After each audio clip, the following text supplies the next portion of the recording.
అందరికీ నమస్తే. TDP party office పైన దాడి జరిగిన ఘటనలో ఎవరైతే సత్యవర్ధన్ అనే వ్యక్తి ఉన్నాడో అతన్ని కిడ్నాప్ చేశారని చెప్పి, అలానే ఎస్సీ ఎస్టీ అట్రాసిటీ అనే అంశం మీద, ఎందుకంటే పర్టికులర్గా తన కులం పేరు పెట్టి దూషించాడనే అంశం మీద వల్లభనేని వంశీ, మాజీ ఎమ్మెల్యే అయినటువంటి వల్లభనేని వంశీని కోర్టు 14 రోజులు రిమాండ్ విధించింది.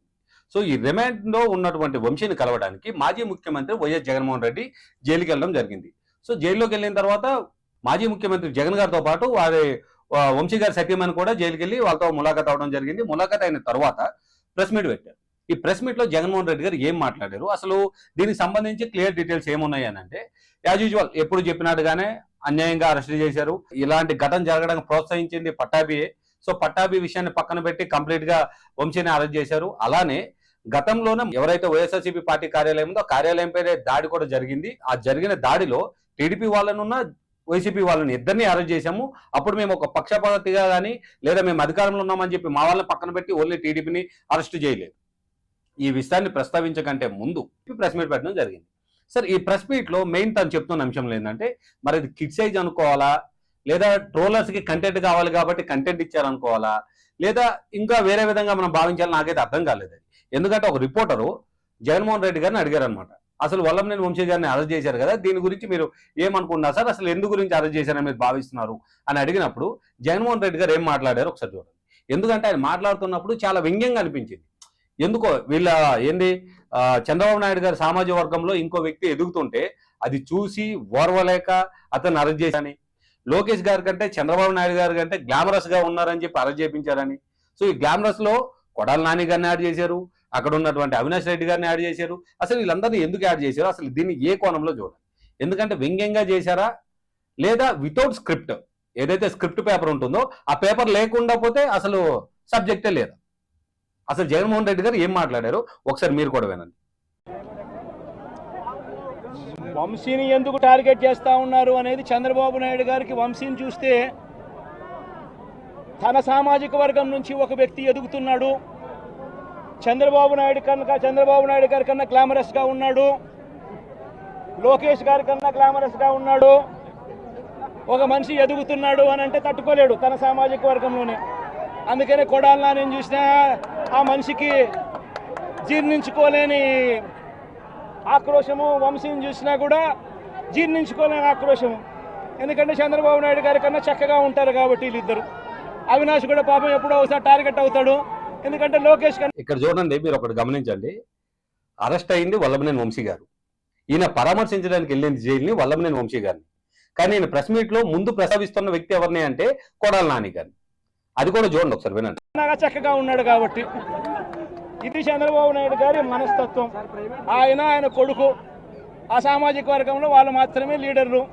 వాళ్ళకి ఎవరైనా పొరపాటున వాళ్ళకు అనుకూలంగా లేకపోతే సామాజిక వర్గం నుంచి వాళ్ళని వెలేయడము. ఇది చంద్రబాబు నాయుడు గారు, రామోజీరావు, ఆంధ్రజ్యోతి రాధాకృష్ణ, టీవీ5 వీళ్ళు ముగ్గురు. నిజంగా ఇది ఒక మాఫియా రాజ్యం. చంద్రబాబు నాయుడు అనే వ్యక్తిని ముఖ్యమంత్రిగా చేయడం కోసం, చంద్రబాబు నాయుడు అనే వ్యక్తికి ఓట్లు వేయించడం కోసం ఒక మాఫియా సామ్రాజ్యం వీళ్ళంతా. ఆ మాఫియా సామ్రాజ్యంలో ఎవరైనా చంద్రబాబు నాయుడు గారికి వ్యతిరేకంగా వాళ్ళ సామాజిక వర్గంలో ఇక్కడ మీరు ఒకటి గమనించండి, చంద్రబాబు నాయుడు గారి కంటే వంశీ గారు అందంగా ఉన్నారని, ఆయన కమ్యూనిటీ నుంచి ఒక వ్యక్తి ఎదుగుతుంటే ఆయన చూడలేరని, ఆయన ఓర్వలేరని చెప్పి ప్రస్తావిస్తున్నారు ఎవరైతే మాజీ ముఖ్యమంత్రి జగన్మోహన్ రెడ్డి గారు ఉన్నారో ఆయన. ఈ మాటలు చెప్తున్న టైంలో ఆయన చేతిలో స్క్రిప్ట్ పేపర్ లేదు. మీరు బాగా అబ్జర్వ్ చేయండి, నేను ఇదే విజువల్ని మీకు విజువల్లో చూపిస్తాను. నేను ఒకసారి విజువల్లో మీరు చూడండి, ఆయన ఈ మాటలు ఏవైతే మాట్లాడుతున్నారో ఆ టైంలో ఆయన చేతిలో స్క్రిప్ట్ పేపర్ లేవు. సెకండ్, ఈ అంశాన్ని ప్రస్తావిస్తున్నప్పుడు వంశీ గారి భార్య కూడా నవ్వుతున్నారు. సో అక్కడ ఘటన ఏంటి, అసలు ఏం జరిగింది, మనం దేన్ని పరామర్శించడానికి వెళ్ళాము, దీని కాదా మీ ఇతర పార్టీకి సంబంధించినటువంటి నాయకులు వీళ్ళని వక్రీకరించింది? దీని కాదా వాళ్ళు మాట్లాడుతుంది, ఎందుకంటే స్క్రిప్ట్ లేకపోతే మాట్లాడలేరని, స్క్రిప్ట్ లేకపోతే అసలు మ్యాటరే లేదని, సో లేదా శవయాత్ర కానీ లేదా జైలు యాత్రలు తప్పితే జనాల్లోకి వచ్చే ధైర్యం లేదని. సో ఇలాంటివి చేసినప్పుడు కదా మాట్లాడేది. ఇది అయిన పిలుపటే ఏం చేశారు, నేషనల్ మీడియాకి సపరేట్ ప్రెస్ మీట్ అని చెప్పి, రెండు ఒకే దగ్గర ఉన్నాయి బట్ పక్కకి తీసుకొని వెళ్ళి స్క్రిప్ట్ పేపర్లు తీసుకొని, స్క్రిప్ట్ పేపర్లో పోనీ నేషనల్ మీడియాకి చెప్పేటప్పుడు పోనీ ఏమైనా ఇంగ్లీష్లో చెప్పారా, పోనీ హిందీలో చెప్పారా, లేదు, అక్కడికి వెళ్ళి మళ్ళీ తెలుగులోనే చెప్పారు. అది కూడా స్క్రిప్ట్ చూసి చదివారు. సో ఒక మాజీ ముఖ్యమంత్రి అనే వ్యక్తి, ఆ స్థాయిలో ఉన్నటువంటి లీడరు ఒక ప్రెస్ మీట్ పెడుతున్నారు అనేటప్పుడు ఎలాంటి అంశాలు మాట్లాడతారు, అసలు ఈ అరెస్ట్కి సంబంధించి ఎలాంటి అంశాలను బయటికి తీసుకొస్తారు, లేదా ఎలాంటి అంశాల గురించి, లేదా ప్రస్తుతం కూటమి ప్రభుత్వం మీద వ్యతిరేకతను చూపిస్తారు, ఇలాంటి కోణంలో అందరూ వెయిట్ చేస్తుంటారు. కానీ మరి మాజీ ముఖ్యమంత్రి గారు ఏం మాట్లాడారు? అందంగా ఉన్నారు, లేకపోతే వాళ్ళ సామాజిక వర్గం వాళ్ళని పైకి వెళ్తే వీళ్ళు ఓర్చుకోలేరు. ఎందుకు ఓర్చుకోలేరండి? గమనించండి ఒకసారి. ఆయన సామాజిక వర్గానికి సంబంధించి ఎవరు పైకి వెళ్ళలేదా? గతంలో ఉన్నటువంటి ఎవరైతే ఈసీ మెంబరు, ఈసీకి సంబంధించినటువంటి ఎలక్షన్ ఆఫీసర్గా ఉన్నటువంటి రమేష్ గారు ఏ సామాజిక వర్గానికి చెందినవారు? హైకోర్టు చీఫ్ జస్టిస్గా ఉన్నటువంటి రమణ గారు ఏ సామాజిక వర్గానికి చెందినవారు? వీళ్ళందరూ ఎందుకండి? వెంకయ్యనాయుడు గారు ఏ సామాజిక వర్గానికి చెందినవారు? సో మరి వాళ్ళందరినీ చంద్రబాబు నాయుడు గారు ఆపేశారా? చంద్రబాబు నాయుడు గారు ఆపడం కోసమే ఇలాంటి ప్రయత్నాలు చేస్తున్నారా?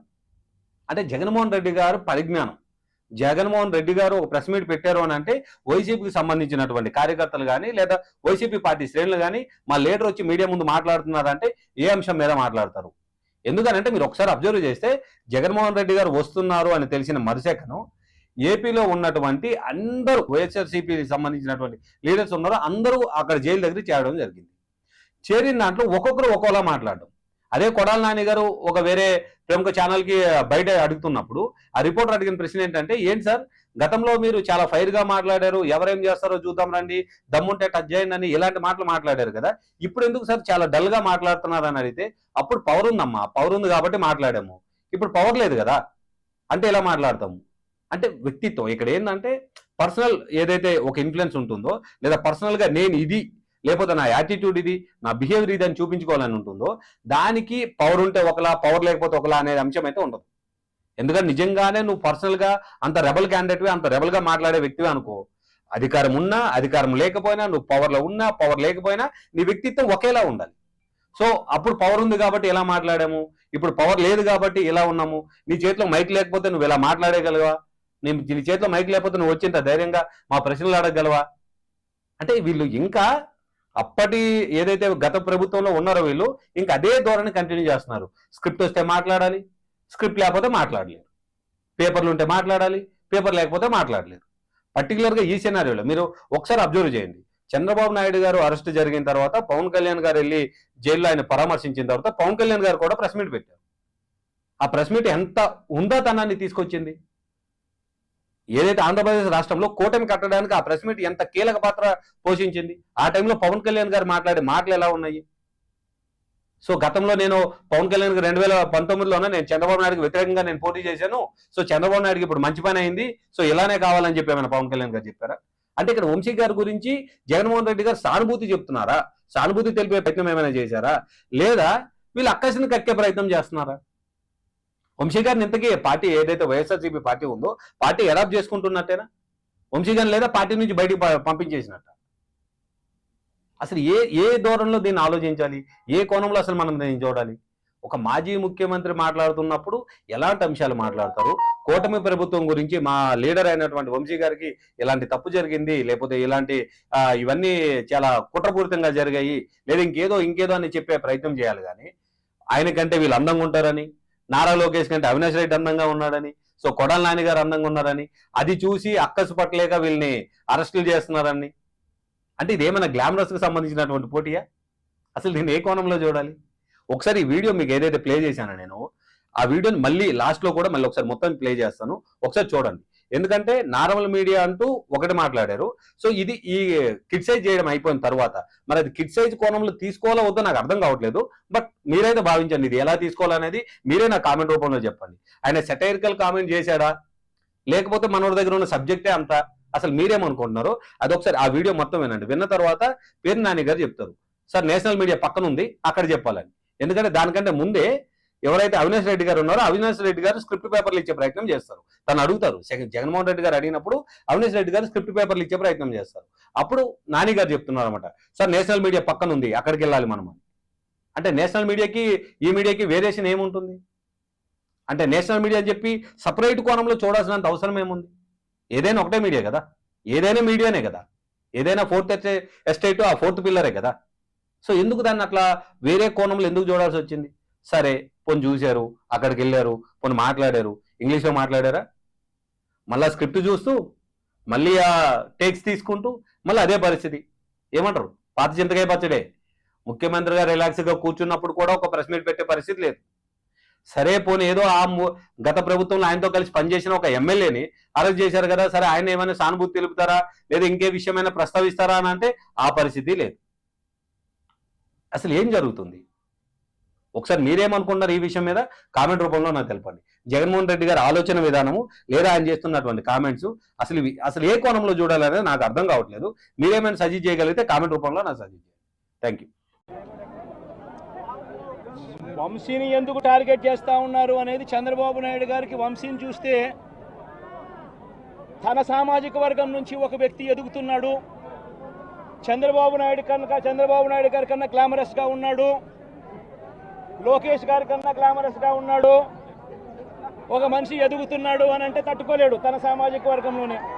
అందుకనే కొడాలని నేను చూసినా ఆ మనిషికి జీర్ణించుకోలేని ఆక్రోశము, వంశీని చూసినా కూడా జీర్ణించుకోలేని ఆక్రోశము. ఎందుకంటే చంద్రబాబు నాయుడు గారి కన్నా చక్కగా ఉంటారు కాబట్టి వీళ్ళిద్దరు. అవినాష్ కూడా పాపం ఎప్పుడో ఒకసారి టార్గెట్ అవుతాడు, ఎందుకంటే లోకేష్ కన్నా చక్కగా ఉన్నాడు కాబట్టి. ఇది చంద్రబాబు నాయుడు గారి మనస్తత్వం. ఆయన కొడుకు ఆ సామాజిక వర్గంలో వాళ్ళు మాత్రమే లీడర్లు. వాళ్ళకి ఎవరైనా పొరపాటున వాళ్ళకు అనుకూలంగా లేకపోతే సామాజిక వర్గం నుంచి వాళ్ళని వెలేయడము. ఇది చంద్రబాబు నాయుడు గారు, రామోజీరావు, ఆంధ్రజ్యోతి రాధాకృష్ణ, TV5 వీళ్ళు ముగ్గురు. నిజంగా ఇది ఒక మాఫియా రాజ్యం. చంద్రబాబు నాయుడు అనే వ్యక్తిని ముఖ్యమంత్రిగా చేయడం కోసం, చంద్రబాబు నాయుడు అనే వ్యక్తికి ఓట్లు వేయించడం కోసం ఒక మాఫియా సామ్రాజ్యం వీళ్ళంతా. ఆ మాఫియా సామ్రాజ్యంలో ఎవరైనా చంద్రబాబు నాయుడు గారికి వ్యతిరేకంగా వాళ్ళ సామాజిక వర్గంలో ఈ అవినాష్ కానీ, నాని కానీ, వంశీ కానీ ఇలాంటి వాళ్ళు ఎవరైనా నిలబడితే, పాపం మా శంకర్రావు కానీ, మా బ్రహ్మనాయుడు కానీ ఇటువంటి వాళ్ళు ఎవరైనా నిలబడితే అంతే, వాళ్ళ సామాజిక వర్గంలో తప్పు పుట్టారు, వాళ్ళ అన్యాయస్తులు అని వాళ్ళ మీద తప్పుడు కేసులు పెట్టడం, వాళ్ళ మీద ఇల్లీగల్ అరెస్టులు చేయించడం, వాళ్ళ మీద బురద జల్లడం, వాళ్ళని ట్రోల్ చేయించడము, ఇవన్నీ కూడా చంద్రబాబు నాయుడు గారి నైజం, లోకేష్ గారి నైజం చూపిస్తుంది ఇవన్నీ కూడా.